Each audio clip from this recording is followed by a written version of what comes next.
weirdos. Weird science is the revolution.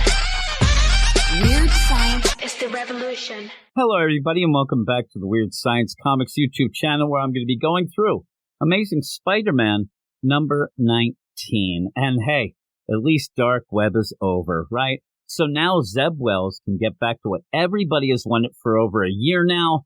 What happened to Peter in York, Pennsylvania, and how and why is Mary Jane married with children?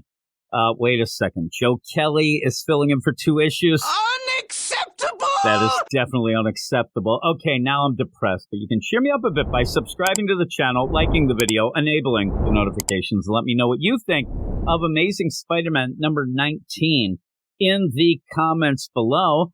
Let's get to the credits and a bit of a recap. I already said guest written by Joe Kelly, guest pencils and colors by Terry Dodson, guest inks by Rachel Dodson, and resident letterer VC's Joe Caramagna. It says, we're proud to welcome a fantastic guest creative team while Zeb and Johnny get ahead on their next arc. Maybe the time will actually let them write something that's worthwhile.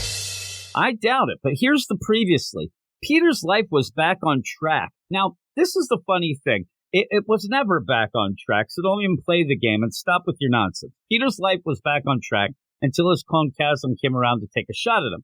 Now that Spidey has unwoven Chasm's dark web, he can get back to his quote-unquote normal life. You know, normal, like when your long-term girlfriend is mysteriously married with kids, or working for your former archenemy who has tortured you and killed those you love for years, or dating the world's greatest cat burglar. A normal life back on a track. Is that the case? Well, we'll see. And I'll tell you right now, I'm not a fan of Joe Kelly. I know he's written some big stories, but I am a what have you done for me lately kind of guy. And what he has done lately is drive me nuts with garbage like Nonstop and Savage Spider-Man. Still, I don't want to add to my anger by projecting my Zeb Wells hate and frustrations from this book on him. So I'm going to take a deep breath and continue. Now, I am in my happy place, and I will begin by telling you this issue sucks. I get that it's supposed to be a cooldown after Dark Web, but I don't need a cooldown. What I need is for someone to show up here and roofie my ass so I don't remember any of it. Plus, while I am frustrated about the lack of answers this book has been giving us, I'm more pissed off that the writers seem to delight in rubbing that in our faces. And I say writers, plural, because Joe Kelly and all of his non-wisdom does just that in this issue. As the kids say, down at the rec center, WTF. WTF. The issue opens with the standard. I don't want to say generic because I'm trying to be nice here. Spider-Man having fun in his friendly neighborhood, taking down some goons with the help of Black Cat, having a snowball fight with some kids, drinking hot cocoa on a rooftop. It's nice enough. The problem I have from the beginning, though, is a tug of war that Kelly is fighting between wanting to make the story work in the current state of affairs, but not being able to say or do much of anything because you got to keep the big reveals in the spread for what's going to come next from Zeb Wells.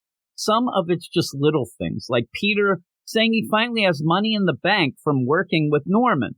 Well, he never did resolve the mass amount of debt that he had, collecting up and having a collection agency pretty much take up a second residence on his doorstep. You know, that debt that strained his relationship with Aunt May big time.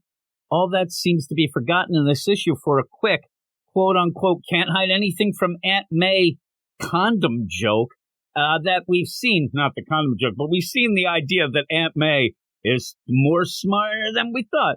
Again, pretty standard, and I do mean generic. The tug of war continues when Felicia convinces Peter to go on a ski weekend with her, and when they get to the lodge, Mary Jane and Paul are also there.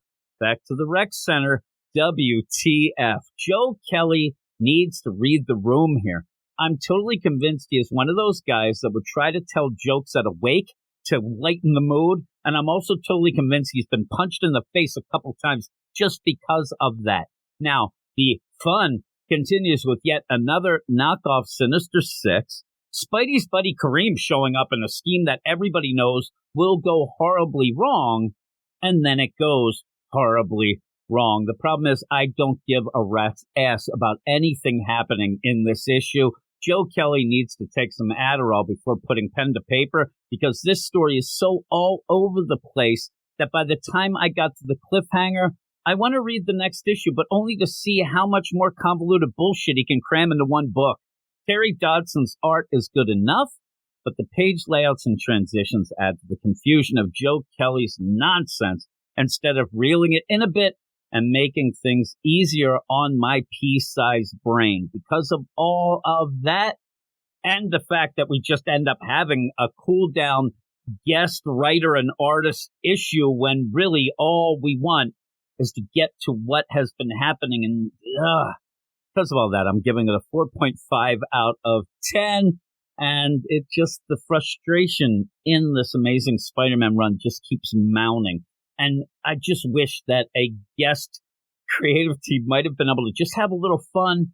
Forget about all this crap that's been going on. I mean, everything that's led up to this, you really don't need to give us that in what are just going to be a 2-issue little mini arc where maybe we could have some fun. And I didn't have fun with this. It just made me more and more frustrated. But that is it.